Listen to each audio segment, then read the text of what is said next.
Assalamualaikum warahmatullahi wabarakatuh. Perkenalkan, nama saya Ramlaram, NPM 02201016, tugas 2 fonologi. Pertanyaan pertama, apa perbedaan bahasa Indonesia dan bahasa Melayu? Bahasa Indonesia dan bahasa Melayu adalah dua bahasa yang sangat mirip dan memiliki sejarah yang terkait erat.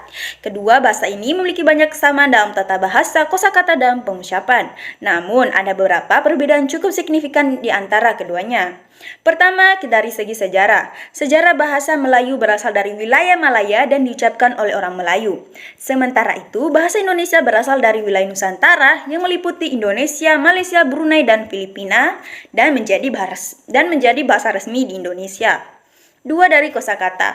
Meskipun ada banyak kesamaan kosakata antara bahasa Indonesia dan bahasa Melayu, ada beberapa kata yang berbeda. Beberapa kata dalam bahasa Indonesia memiliki akar kata dari bahasa Belanda, Arab, Sanskerta, Portugis, dan bahasa-bahasa lainnya. Sementara bahasa Melayu lebih banyak dipengaruhi oleh bahasa-bahasa Arab dan bahasa Asia Tenggara.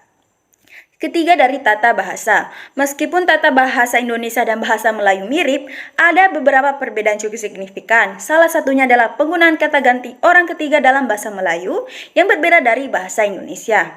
Keempat, pelafalan. Meskipun pengucapan bahasa Indonesia dan bahasa Melayu mirip, ada beberapa perbedaan dalam intonasi dan penekanan pada suku kata tertentu.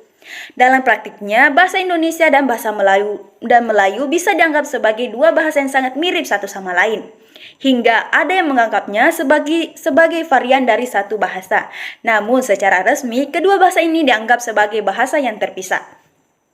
Pertanyaan kedua, mengapa bahasa itu berbeda dengan satu yang lainnya? Bahasa bisa berbeda satu sama lainnya karena beberapa alasan, antara lain 1. Sejarah dan asal-usul.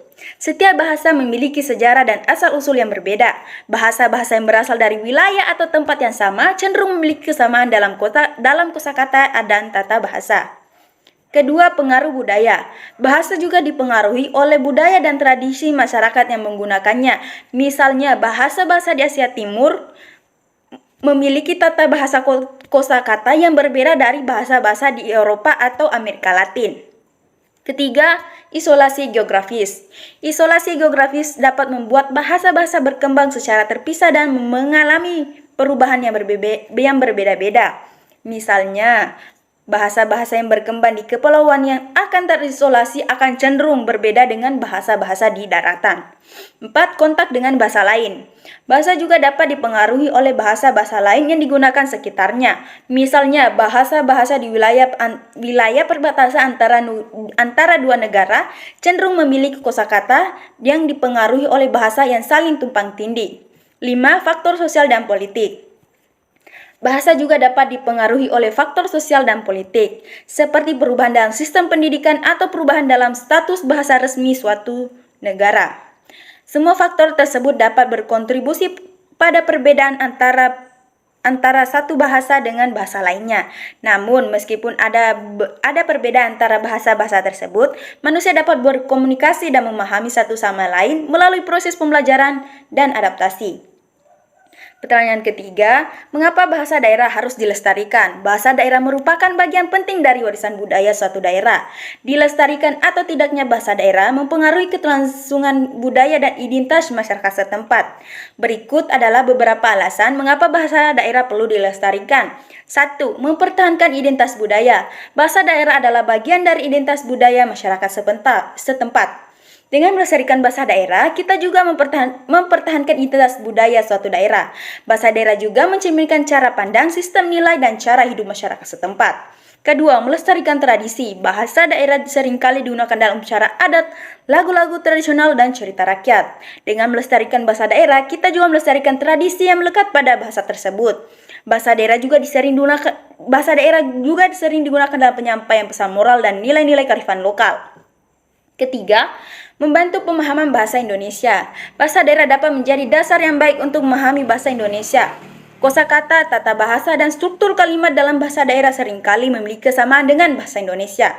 Dengan memahami bahasa daerah, kita lebih mudah mempelajari bahasa Indonesia. 4. Mengurangi ketimpangan sosial. Dalam masyarakat multikultural, Pemeliharahan bahasa daerah dapat membantu mengurangi ketimpangan sosial. Masyarakat yang memiliki bahasa yang berbeda-beda dapat saling memahami dan berkomunikasi dengan lebih baik jika mereka memiliki bahasa daerah satu yang sama lainnya. 5. Memperkaya keanekaragaman bahasa. Bahasa daerah merupakan salah satu kekayaan keanekaragaman bahasa Indonesia. Bahasa daerah memiliki kosakata, idiom, frasa yang unik dan tidak ditemukan dalam bahasa lain. Dengan melestarikan bahasa daerah, kita juga memperkaya keanekaragaman bahasa di Indonesia. Dengan memperhatikan pentingnya melestarikan bahasa daerah, kita meningkatkan kesadaran masyarakat tentang nilai pentingnya bahasa daerah dan melakukan upaya-upaya untuk melestarikannya, seperti dengan mengajarkan bahasa daerah kepada generasi muda, menyelenggarakan kegiatan budaya melibatkan bahasa daerah, dan mempromosikan penggunaan bahasa daerah dalam kehidupan sehari-hari. Baik, itulah jawabannya. Saya ucapkan terima kasih.